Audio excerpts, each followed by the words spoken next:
উপস্থিত মা বোনেরা, আসসালামু আলাইকুম। কেমন আছেন আপনারা সবাই? ভালো আছেন? আচ্ছা, এখন মা বোনেরা, এই যে আপনাদের এখানে 600-র মতন পরিবার ফ্যামিলি কার্ড পেয়েছে। আমি জানি আরো অনেক পরিবার এখানে আছে যারা এখনো পায়নি, ইনশাল্লাহ তারা পাবে।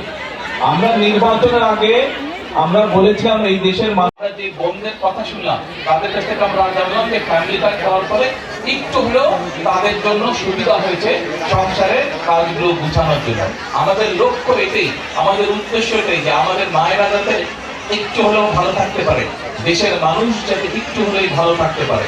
প্রিয় মায়েরা, প্রিয় বোনেরা, আজকে আমাদেরকে যদি আমরা বাংলাদেশে, সারা বাংলাদেশে প্রায় 4 কোটি পরিবার আছে, পরিবার মানুষ না, 4 কোটি পরিবার আছে।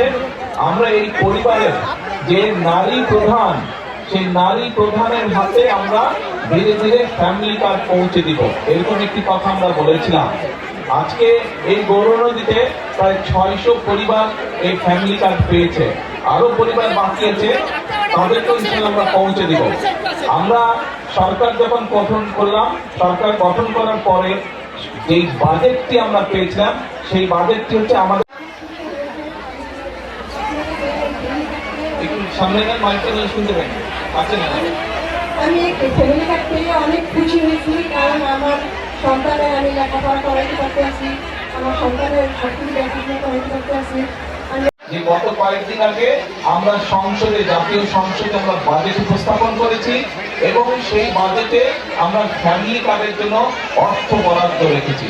আমরা গ্রামের যারা আছে, গ্রামের যে পরিবারগুলো আছে, খেটে খাওয়া মানুষের যে পরিবারগুলো আছে, অসহায় দুস্থ যে পরিবারগুলো আছে, আমরা ধীরে ধীরে প্রথমে তাদের হাতে ফ্যামিলি কার্ড পৌঁছে দিতে চাই।